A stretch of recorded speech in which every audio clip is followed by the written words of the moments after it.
we're going to take a quick look at this smart screen. Packaging, really good. So we have one of these tape things here that you peel and you put it on your dashboard. So then the suction cup can be placed directly onto this. This is a steel adhesive sticky thing that you place on the car to put the device on. This is your connector cable right here, and we have the backup camera or the rear camera. It comes with a red wire already on it. This red wire is what connects to the reverse light. On the positive side of the reverse light, you attach this little cable, so anytime you put your car in reverse, this gives a signal to the unit to throw it on the back camera automatically. And we have the power adapter. It's a regular cigarette lighter style with a USB on top, which is so it doesn't take your entire cigarette output, with a USB-C. Then we have the arm mount that you can put it anywhere you wish, either dashboard, or I've seen people even mount it from the window, but I don't know, that's up to you. There's a really nice sticky pad here. In my case, I think I'm gonna put it this way, put this on the board first, but we'll see when we get to the actual car.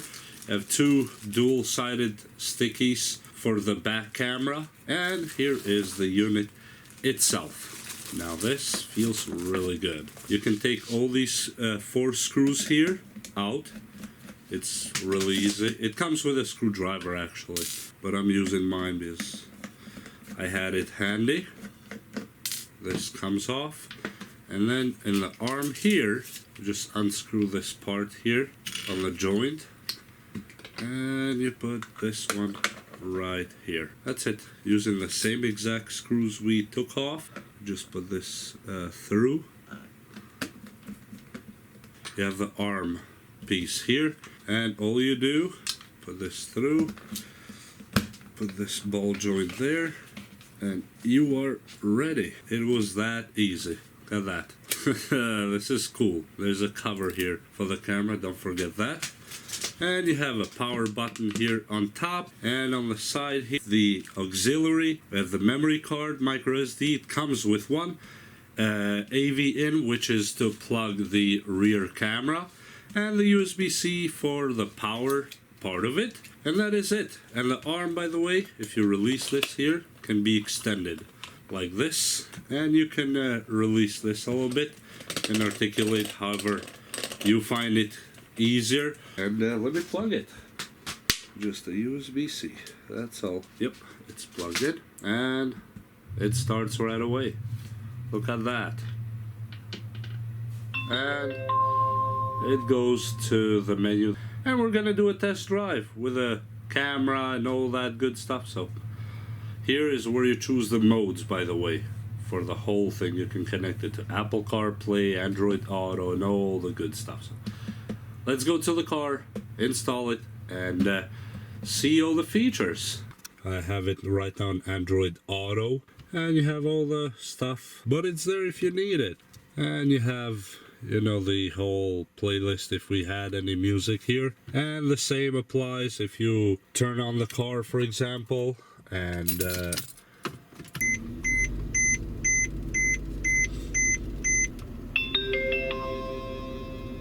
you turn it from the beginning,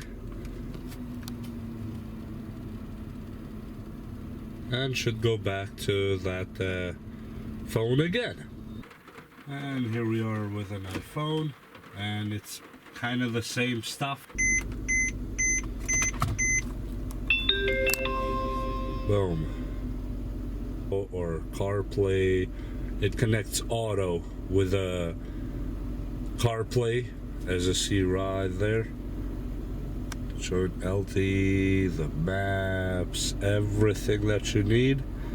And let me put in reverse and see what happens automatically. Boom. Shows the rear camera. The car is inside right now, so you don't see it, but you'll see it later when it's not inside. And when you put it back on drive, it should go back to complete normal. And I'm not sure how much you can see it here, but this is the back view or the rear view camera. I mean, you'll see it recorded too, but wow, I am actually impressed. This is really cool. And to flip it to the front, just swipe. Just like that. This is good. This is good. And if you want to see both sides, just flip again and again, and then you have at once the back side and the front side. That is absolutely amazing. Just, you know, the normal apps that you would be using from your phone, you have them directly right here on the screen. And this is how you back up. So when you put it on reverse, puts out the lines, and if you put the camera a little bit lower, unlike I did, you'll be able to see those lines in the asphalt, and you'll be ready to go. And when you put it on drive, it just goes back to the regular screen if you have CarPlay or Android Auto or just the DVR itself.